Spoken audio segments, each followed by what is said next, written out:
So, hi everyone. So today we're actually looking at drawing and representation methods for toilets specifically. And through the course of the presentation, we're trying to predominantly talk about what the internal layouts are like. But we'll be touching upon many aspects of it through a project that we're looking at. Now, this is a project. It's a school for Azim Premji Foundation. Now, Azim Premji Foundation, if some of you have heard of them, they kind of do schools, district institutes, and guest houses as part of one campus project, which is at a grassroots level. They are kind of trying to reach, the challenged part of society. And they're trying to kind of get education to the kids of those kind of backgrounds. So most of our sites are basically in the rural setting, or towards almost towards the end of towns, where there is a certain kind of resource and things like that which are easily accessible, but they're still kind of in a rural setting, so that you're reaching those that kind of a population and the kids there. So the project we're looking at is in Barmer, Rajasthan. Now, Barmer is about 100 kilometers away from the extreme, like the border of India, and it's almost towards the extreme west of the country. So, in that sense,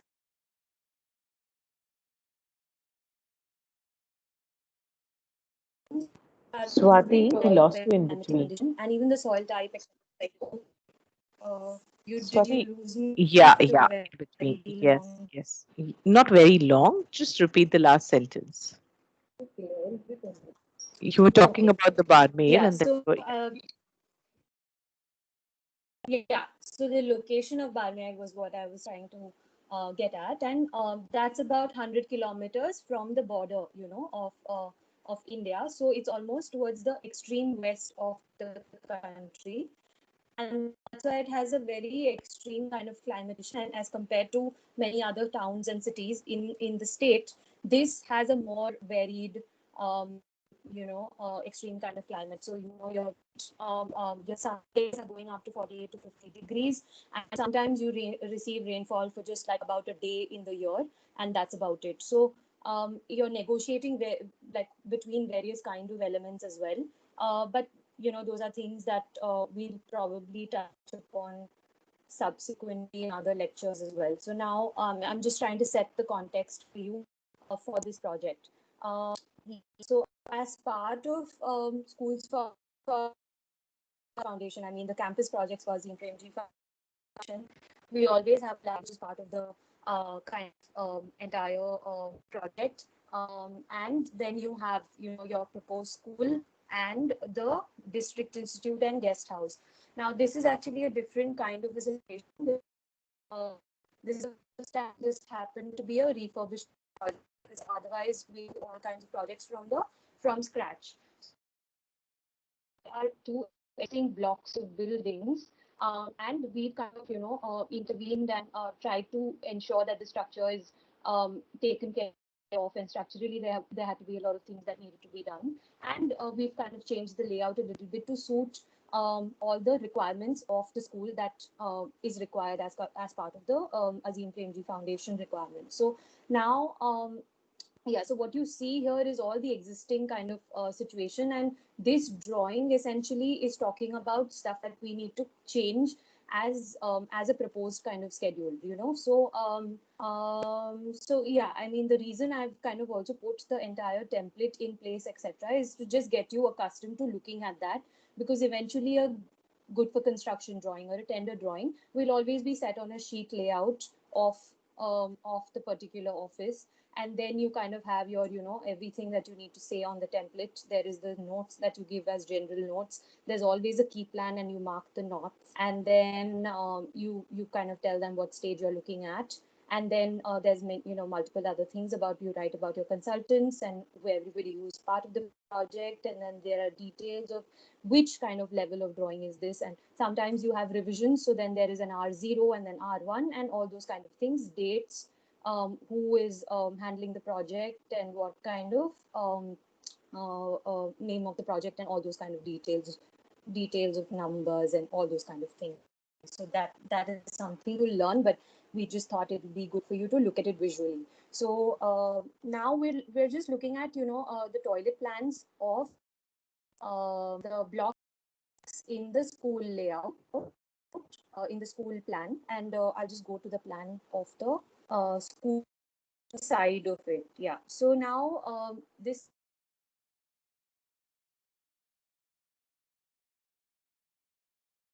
Swati, we lost you again. me, right?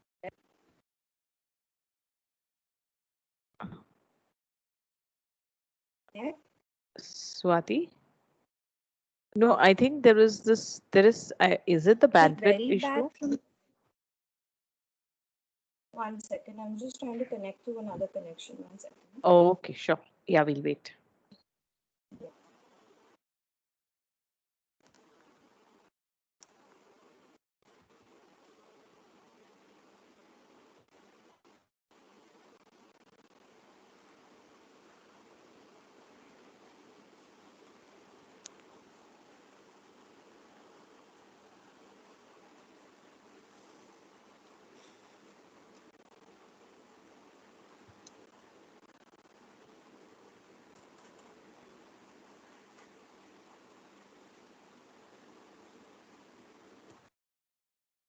Just a second. I think.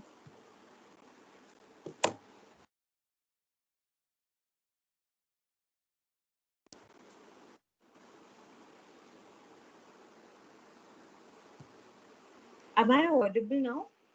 Yes, we can hear you. Okay.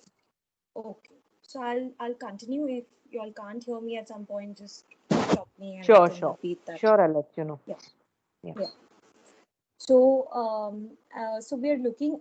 Okay. Are we at are you all looking at the site plan of the school site? Like this is the site services, etc. Is that what you're looking at, or you're still on the first page? No, we are on the second page now. Okay. So you all can also see the cursor, no? Mm, no, we can't see the cursor. One sec.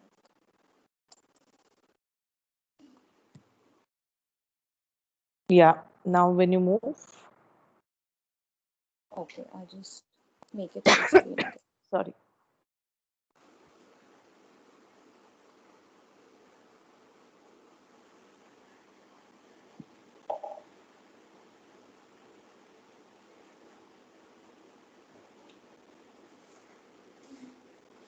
Yeah. So now Yeah, we can see I the think cursor as well. yeah. Okay. So basically, this is the site layout, which is talking about the finishes and the site level drainage. Now, I'm just going to touch upon which, what are the various aspects at the site level. We're not going to go into details. We'll come to that at a later stage. So now, as you see, this is the main kind of road, okay, and there are two main entrances. So one is going to the school side of it, and the other goes to the DI. Now, the DI is essentially the District Institute for training of teachers. So there are a lot of teachers who come and stay here as residents for a couple of days of programs that the foundation keeps having, so that the teachers are updated with the new ways of looking at the education system, etc. Now, so that kind of has a separate entrance and everything that needs to be done for the building. So and here you kind of have your main entrance for the school. What you see here is basically the security. There is a UG tank in the beginning. There is a pump room which will be reused as which is being reused as a WTP, which is a water treatment plant. Again, something that we will come to later. And then there is your transformer yard, and then there are your DGs, etc., which are located at this point. Now, this has next to the site, right next to my site here. There is a large housing complex, and that's why we're very sure that there are certain things that you do not want to have, like you cannot have your um, uh, drainage, STP, etc., located towards this side, because that kind of has some amount of smell that will be emitted, and that's why and you want to kind of keep that away from this kind of housing block, etc., and that's why we've kind of placed it at the back. What you see also is slopes of the site that are going towards the many catch basins and drains that are located, and there is a certain language of, you know, how much is green and how much is paved, etc., that has been provided. Now, without getting into Swati, too many, yeah, yeah. sorry to interrupt you, but I just wanted to inform the class, guys. Hopefully, you are taking notes because these are very important. What Swati is mentioning, especially in what kind of services should go where, whether you can place them in particular part of your site or no, depending on what is the context around your site or what kind of a neighborhood you're dealing with and what kind of services that come into play. So please take notes because this is going to help you for the entire rest of the years. Okay. Yeah. Thank you, Swati. Please continue. Um, yeah, and also another thing to note here is actually we had a set of soak pits and septic tanks that were located at site, and through our intervention, we've kind of tried to see how you know, they could be used in the entire network of the drainage that we have included through the, you know, layouts, etc., that we Yeah. have from the building. So Swati, yeah, sorry again, but there is a request from the student side to just, give them the full forms. Like, the okay, DG, maybe, I think they are referring to the DG sets we talked about, right? So, the diesel generators, the something diesel like that. generator, Yeah, yeah. like so that Yeah. they know about it. Yeah. Thank you. Yeah, yeah. The STP is the sewage treatment plant. The DG is the diesel generator. Transformer yard, I think I said transformer yard, yeah. UGT, you all know, is the underground tank. Um, and septic tanks. Yeah, I think that's largely what we are looking at. WTP, I said, was the water treatment plant. And yeah, so that kind of gets used differently in different projects, and hopefully we will be able to come to that, you know, in our other lectures as well. So yeah, so I think I'll move. Anything here that you all want to kind of know about further, or should I move to the next slide, because we're kind of going into the detail of what the plan is, and then we will look at the toilet drawings. Swati, just go Yeah. slower, go little slow. And Okay. also, if you could zoom in the drawings just to show them. Yeah. So I think what Yeah. I'll do is, You have the detailed drawings later, right? yeah, yeah, I have Okay, the, great. or Great. even this side drawing, I can show it on a PDF where we can zoom in and look at it further if there are Okay, any sure. questions. Yeah. Yes, yes, we'll do that. Yeah. Shravan, I hope that answers your question. Yeah, as even if it's shown later, that's Yeah. fine. It's just a bit hard to keep track of what's where on the So I think small just part. go a little slower so that then they can get a hang of it because they're taking notes as well at the same time. Okay. Yeah. Thank So you. I think once, you know, once I explain it, and once we've kind of touched upon the aspects on the slide, we'll just wait there for a bit, and maybe we can have a smaller discussion if you all have some Sure. points, and then we'll go ahead. No? Yeah, Can that's I have nice. it? Yeah. Yeah. Okay. So what we are looking at here is basically our school plan at the ground level. Now, because I said this was a refurbishment project, it comes with certain details of what are the changes or what are the additions. So we kind of had various sets of drawings here. Now there was a demolition plan, and then there is a new set of additions that we are showing in red. Now I've not included the demolition plan again because, you know, that's just a little bit too much information, and we can keep that out for now. This is just to give you a sense of what is happening at the plan level. Now, basically, this is the entrance. This is the main entrance to the building. Um, Also, what happened is we wanted, in all the schools that we design, we want to be disabled friendly. So hence we always have ramps. Now, because this is an existing building, we've kind of tried to see how we could do that, etc. Eventually, we added a ramp here as well, and then there was another set of, another ramp that we could include at the secondary access as well. So this is the main entrance to the building. This essentially is like a waiting area Um, becomes the this also has a desk, etc., so that becomes a reception area, and then you kind of open up into a courtyard, and that is flanked by a corridor on all the four sides. Now each of these corridors have a set of classrooms on both the sides, and the back here what you have is basically a dining hall, and that dining hall is basically common to everybody from the guest house and the district institute as well as the school kids. So there are midday meals provided, and that's why the kids are usually dining at this designated location that they have been provided.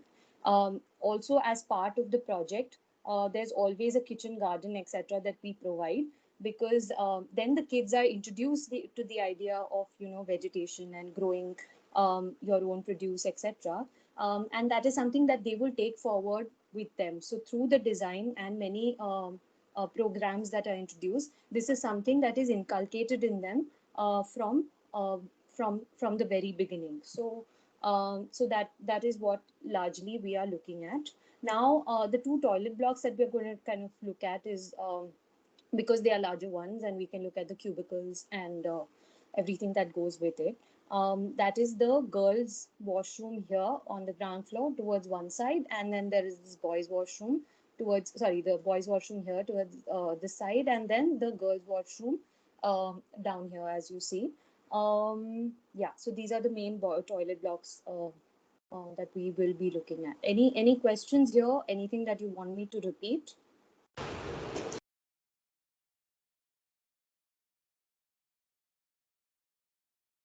Can I go ahead? I think so. Okay. So again, this is just to show you the sheet and how much information sometimes that goes into it. And then we are looking at one plan in particular at a later in one of the sheets. So basically, what we have done here is you have the plan of the school, and you have marked in red where the toilet blocks actually exist. Now, because this is a ground plus one structure, there are two Swati, toilet blocks. Yeah. Swati, you love to repeat. The last sentence we missed. There was no I'm sound really from sorry. you. I don't know why there is this It's problem. okay. It's no issues. And Yeah. also, if you could just zoom in every drawing, just so that they can relate to those. Yeah. Yeah. So we will be okay. I'll just look at this on the sheet. I'll just do that. I'll open the sheet and zoom into that. It'll be easier. Sure.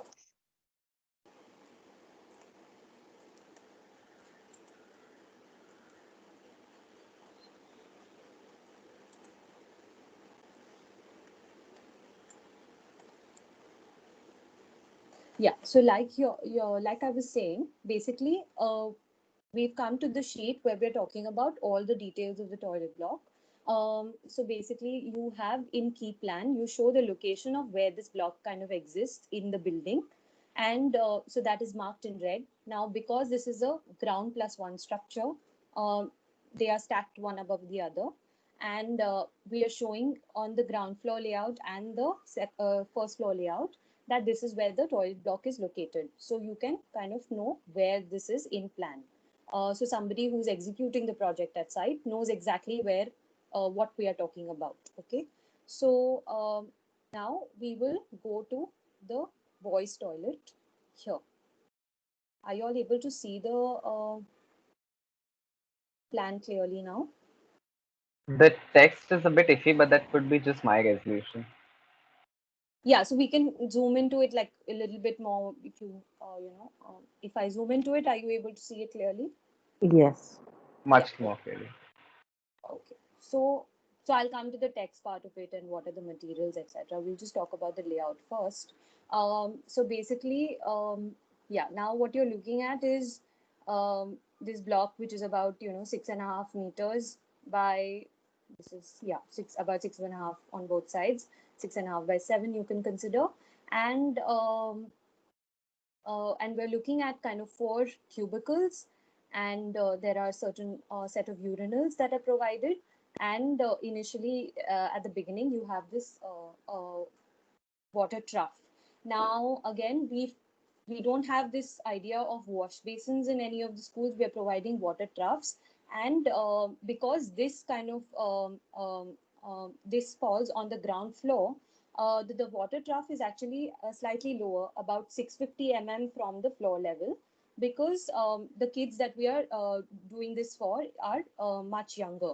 So at the entrance, you have kind of this large foyer area, and then you have then we've kind of built this, bifurcation wall where we have the water trough, and then you have the external wall which takes the cubicles so that all the pipes that are connected from the outside can take the drainage directly, and you have windows on all of them, so that the ventilation is taken care of. Now there is a larger window for the entire larger toilet block, so that there is no foul air that is maintained within.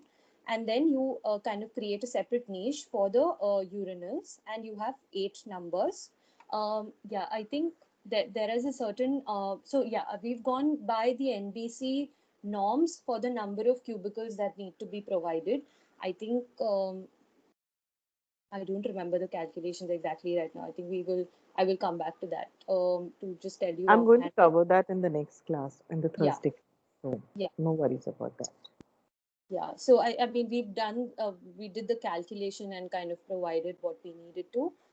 This is fairly a little bit larger as a general washroom anyway, because this was a, possible kind of size that we already had, and we kind of could give a larger kind of washroom situation. Now, as you see, the doors are about, 750 which is a standard size for any kind of washroom, and then you have a cubicle size of about 1600 by 1100, and then you have a very large janitor's closet. Usually it can be a little bit smaller, and then you have your urinal sizes, which are about, you give them a depth of 600, and then you kind of divide them by, 750 to 900, depending on how much space you have. That's what you kind of do in terms of the division. Now, important aspects to kind of look at when you're looking at this drawing is that there are these floor drains which are provided at very important junctions. Now, your water trough, usually a water trough or wash basin, whatever that may be, it's always better to provide one under that and kind of slope the area towards that drain, because there is a lot of spillage. And in this case, when you're looking at children and they're running about, and there's, when there is a recess time, there's enough number of them kind of coming here, etc. You want to make sure that there is a floor drain provided and the slope is taken care of. Again, in the urinal section, you see that there are 2 floor drains provided, and there is a slope on either side. So you see that there is a central ridge, and then there is a slope that is provided here. Uh, yeah, so what we've done actually here is that this is also the higher point, and then there is a slope towards these floor drains. Another thing that is important to denote in a drawing, in the plan of a toilet drawing, is basically your tile setting out point. Where are you starting your tiling from? And this is something that you want to make sure while you're designing. You always need to know what the size of, tiles are going to be, etc. So those are things that you have already kind of selected, or at least know the sizes of. The colors may change and finish may change, but at least you know the sizes. So at the entrances, you want to make sure that you're getting a full kind of tile. And then even if there are, these corners that you get, and that's where you want to cut the tiles, that's fine, because that's something that you're not going to kind of immediately see. So the visitor or whoever the user is not going to kind of immediately see that. Even your fittings, etc., they will usually go at joints or at the center of the tile. So when you're kind of doing your piping, all these things have already been located, and that's how your plumbing fittings and piping are being placed in the entire plan or section. So am I clear, or anything that you want me to? Kima, was I clear? Is anything that I Yes, should yes. go back No, to? yeah. The Yes, Shravan, the dotted arrows are the basically denotion for the slope. So all your Uh, tiles are being sloping towards that particular point because a nani trap is present there. Because it is going to capture all the water that is coming onto the floor. Okay, in India, usually we have this, we generally wash our toilets, right? So there's a lot of water that comes in. Our toilets are never dry like European toilets or Western toilets. So that's why the slope becomes very important. So then what's the marker? That's the 2403 Q CC. Mm. So that is Where also yeah. Yes, I, I Swati, please go ahead. I could no, I couldn't hear that. I couldn't hear the question. Okay. No, he was actually asking that how do you denote these slopes? So these dotted arrows are also hinting at the two, because what happens is you have urinals there, right? Yeah. Okay. And then there are nanis on both the ends of the corners. Can you see that there is this kind of, if you zoom in where the FD is written, see her marker is there on it. This is a Right, the nani, floor and drain. there is an exactly, and another nani is there on the other Yeah. side, which is the floor drain. You're absolutely right. So that's how those arrows are marked. So all the water is going to go towards that last end, and from there it gets into your floor drain. And from there it will connect to your gully, and then henceforth it will, go eventually into your sewage drain of the city. Okay, thank you so much. Welcome. Yeah, Swati, please continue. Yeah. So I think that's yeah, that's largely it. But also, if you see, there are markings of what the door numbers are and what the window numbers are. That is eventually something that will tie into your larger plan. And we know the kind of numbers of doors and types of doors, etc. So you have a door window schedule, and this will be something that is referred back to that. That will carry your details of doors and windows, but you need to kind of show in your plan what are those numbers that you are referring to. Then all your dimensions are kind of shown in a certain manner. There is a certain rhythm to it. They are not staggered. It has to be easy to read. Also, actually, here in this drawing, the extension lines usually go up to the wall, or whatever that is that you're showing on the plan. Here the extension lines are slightly smaller, but that should be something that you can usually denote and include, because then it makes it very easy to read the plan. um, yeah. Swati, there are questions too. Yeah. Is there any special case where we provide slope more than 1 is to 100 slope? See, now what happens, Aditya, you need to also understand that slope is only necessary to drain out the water. Okay, this slope is not being felt by your feet when you're walking over, right? It's almost flat, and that's why it's 1 is to 100 or sometimes 1 is to 200. It's only 1 is to 60 or 1 is to 180 that is in your drainage system that the slopes are used, because there are solid particles which are involved in that drainage material. But right now we are only purely talking about the spill of water, or when you're washing out the tiles and things like that, that kind of a water has to drain out. And for that, 1 is to 100 slope or more than that is good enough. You don't have to have a very steeper slope, something, a slope that has been felt by your feet when you're walking on. Right? It's similar to your terrace. When you're walking on your terrace, you generally don't feel the slope. You only feel it in old buildings. That is because of certain kind of wear and tear within the structural system. Where the reinforcement starts, really what do you think, undulate the flooring and things like that. But otherwise, when you are done a correct slope, that slope has never been experienced. The other question is, why do we need two nani traps for the urinal space? If you have understood, there are two urinal sets, right, on both sides of the walls. Mm. So from each of those three urinals, the water has to come to this nani, which is your drain, and from there it will connect to the next nani. You can't expect from, see, you have to minimize the twist and turns in pipes. Okay. Because you have to, first is the pressure, the air blockages that gets created within the pipes. And the other thing is that you can't have a lot of twists and turns because you're turning in a lot of pipes unnecessarily. And you have this entire sunken slab, okay, which is your brick bat cobar, just to take these pipes. And that's what Swati was explaining, that everything is being laid out, everything is being, uh, placed correctly, all these equipments, and then the laying of the floor happens. Okay. Ruhin, are you fine now? Anything, Swati, you want to add to this? Please add.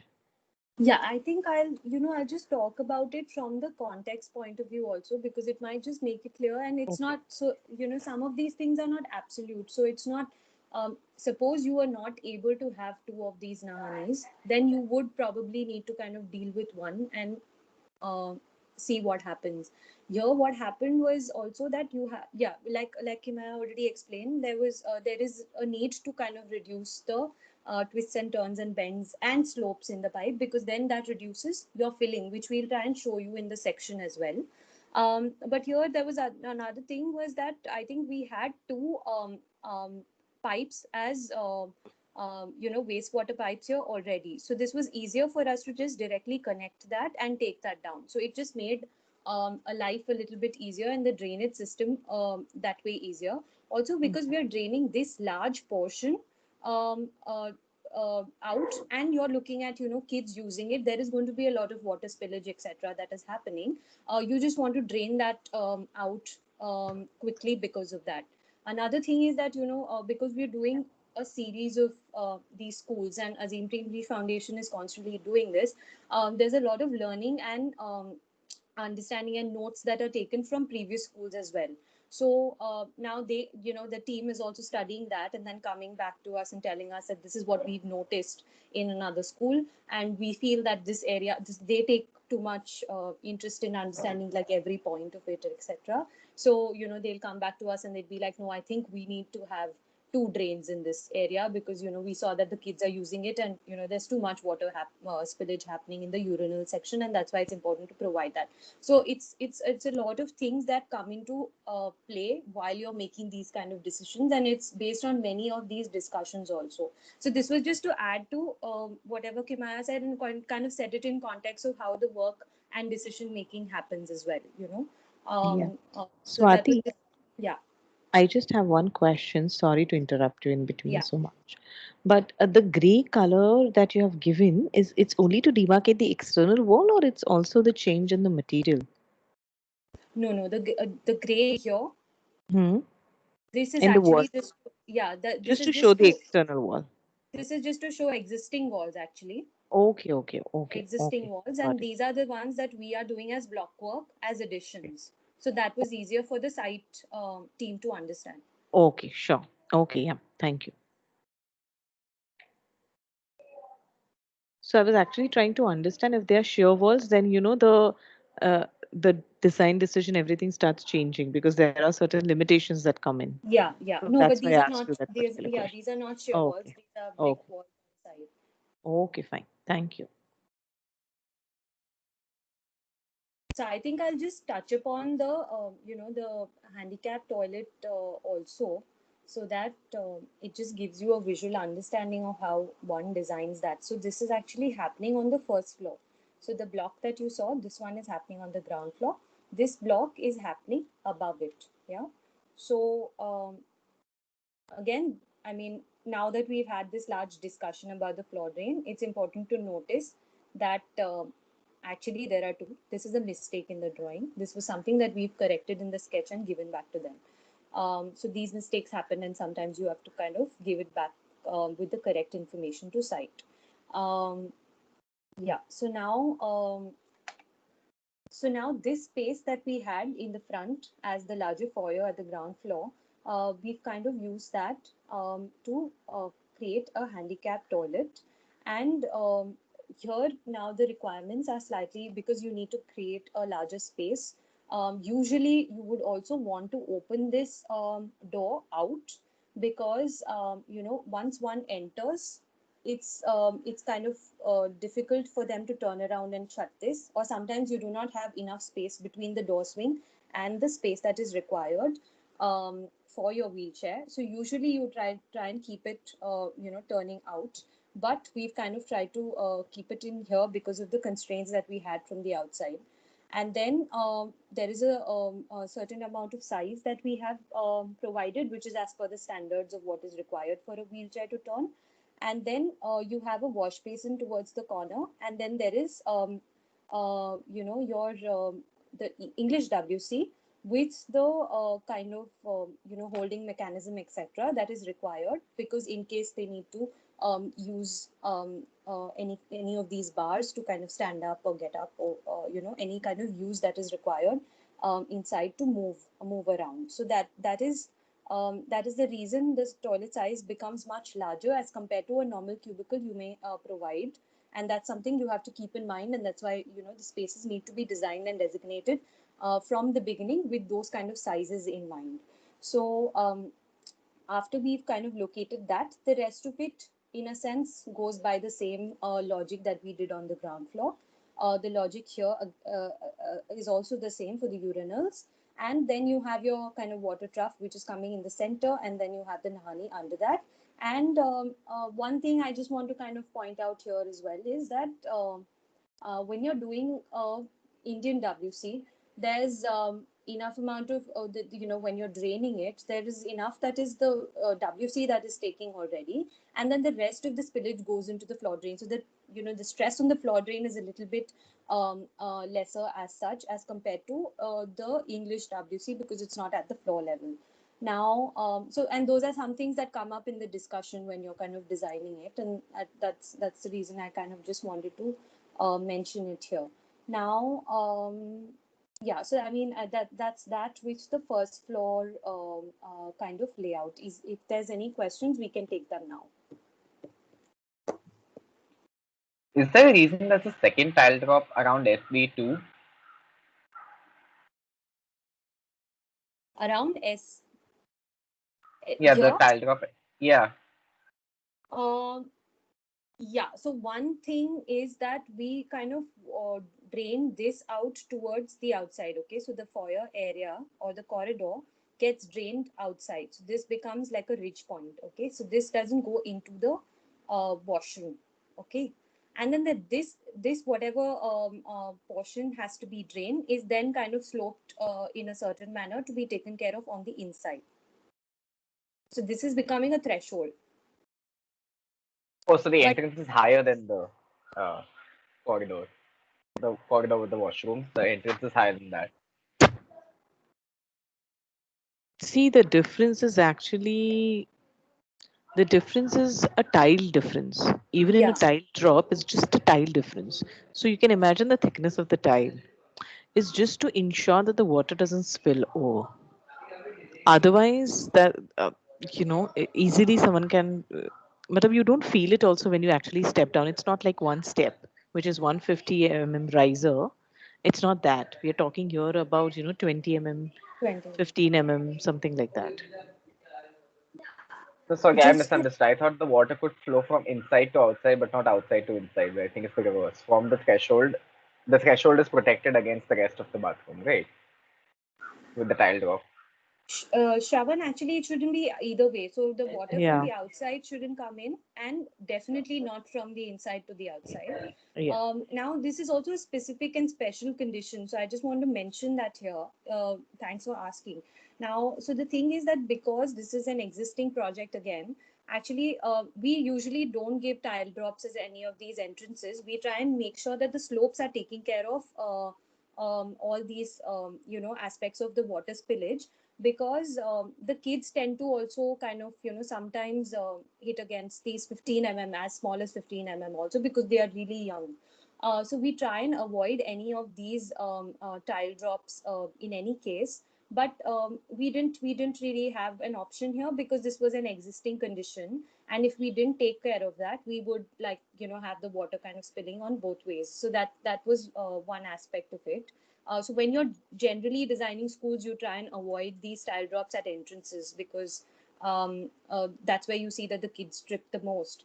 Although there are tile drops and threshold differences, as you've seen here, we've marked the threshold difference, right? So there is a tile drop here, and this one is slightly 15 lower, and this one is higher, so that water can kind of run off into your flow drain or the IWC, and then that's taken care of. So there's nothing that's spilling outside, definitely. So those are the two aspects that we've taken into consideration. Another thing, I think you asked me this question because you see this purple line, right?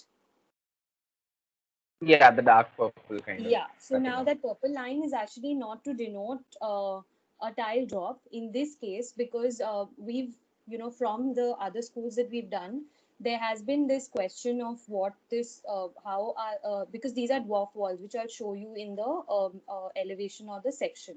Um, Now we have a lintel beam which is tying this entire thing together, because this is a freestanding block work. As such, if you see, these walls are freestanding, right? There's no other tying element on this edge. So in a sense, this is actually just denoting the lintel that is running here.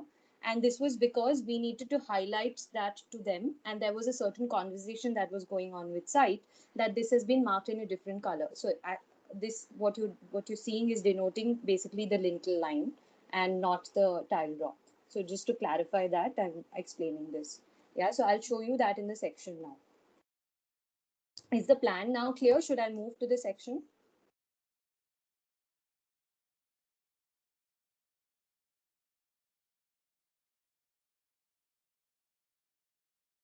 Kimai, do you think I can move to the section? Okay. Am I audible? Yes, you can. Yep, you can. Okay.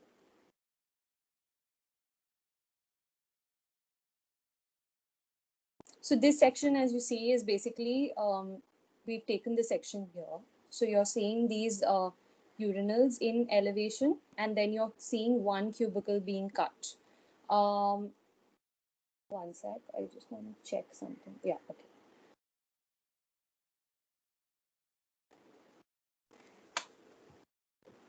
So you see that the basically what your elevation is essentially denoting is where your sunk slab is, where your how your urinals are placed, what the joinery, what the joinery between tiles is, and whether any of these fittings are going on top of that, and then if there is any wall area, and is that going to be painted, what is the finish, etc.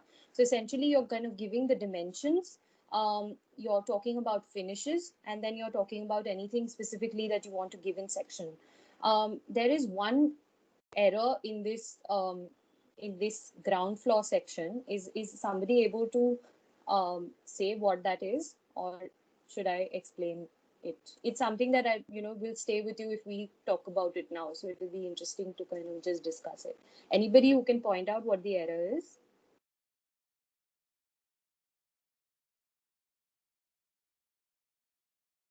Okay, so essentially what happens at the ground floor is that you will not have a sunk slab this way. Okay.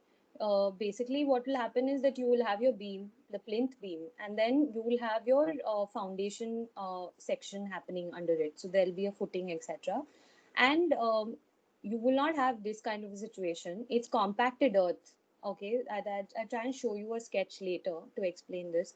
So you basically have compacted earth, then you have like a PCC kind of element, and then you have any kind of filling that you need, because this is a Indian WC.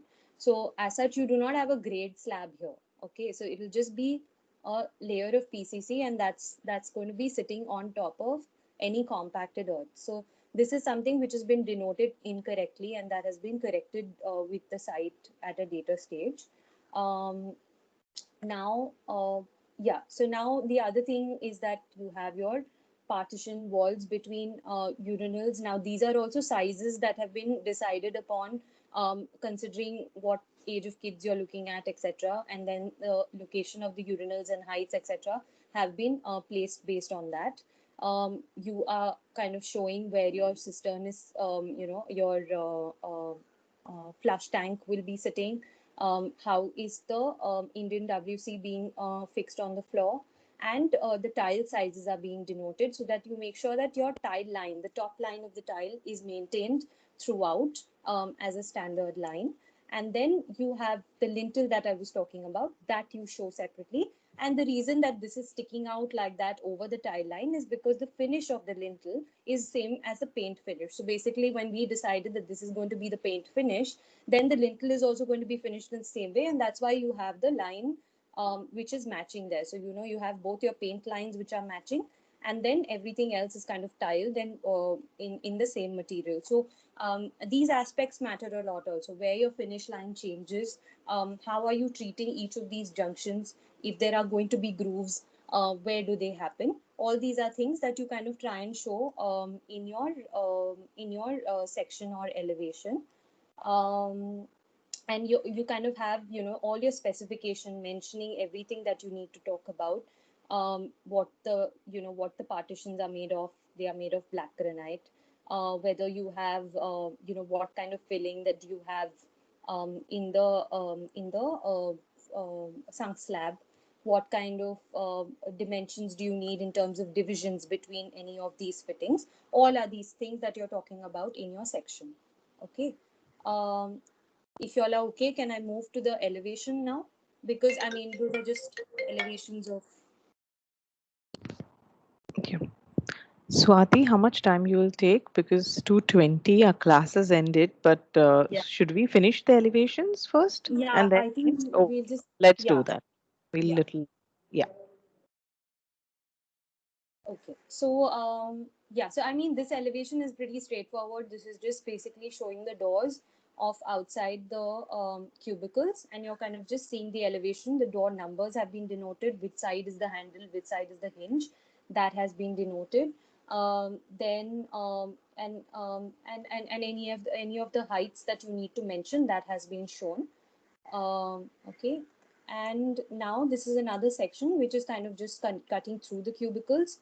Again, yeah. So again, here you kind of have, you know, your markings of where the fittings are sitting, and then you have your window locations. Now, in a general better scenario, you would not have this window cutting above a certain line that is demarcated in your design. But in a situation like ours, because this is a refurbishment project, we've also gone ahead kind of using the same blockwork. We did not want to disturb the existing external wall, because there were a lot of structural things that we needed to ensure we were not disturbing in this kind of on this wall also. So that's the reason we've kind of gone ahead and made peace with the fact that okay, there might be two lines, but we will kind of, you know, make sure that the materials are meeting in a clean manner, etc. So yeah, so that's that. And then this is just a section of the water trough that we usually do for most of the projects, and that's that. I'm not going into details of that right now. There are certain errors in that drawing as well, but yeah. And yeah, just to kind of sum it up, this is your kind of mirror on top of your trough. You usually include that because sometimes in some of these schools, the teachers are using these washrooms as well, and that's why it's important to kind of give them that requirement. And then yeah, and then you just have your, you know, door section and any other dimensions. This one is basically you're cutting through the first floor where you're seeing the door of the handicap toilet, and then you're kind of seeing the water trough area and the other cubicle here. So I think that's that. I'm just trying to see if there was anything else, and otherwise we can stop here and take questions. Yeah, I think we've covered most of it. We can just take questions. Any questions?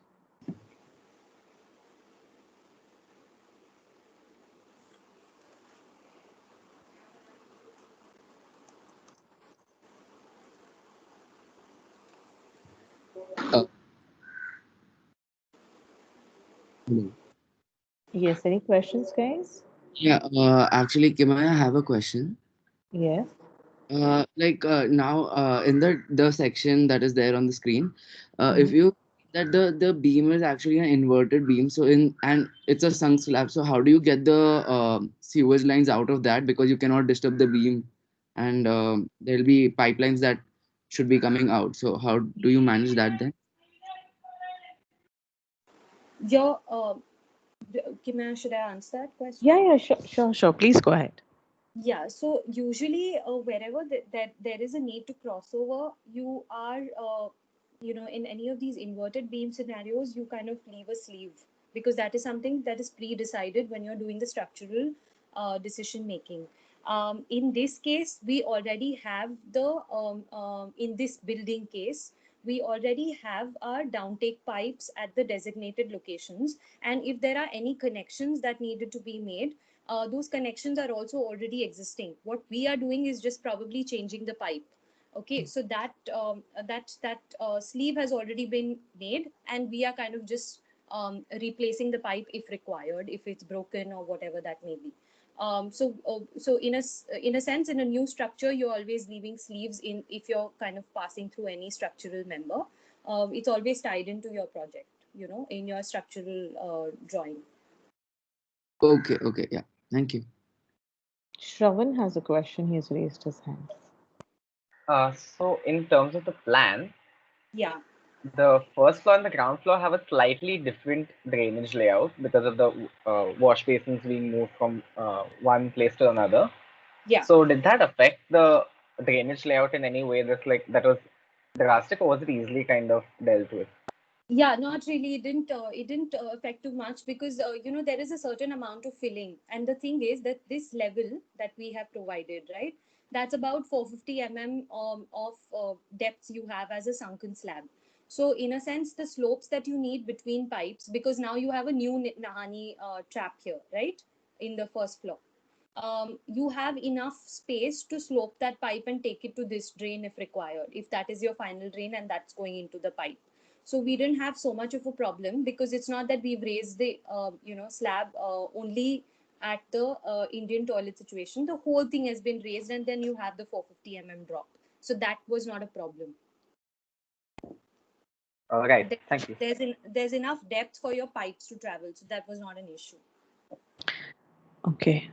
I think we should stop here because, guys, you have another class. It's almost 2:30.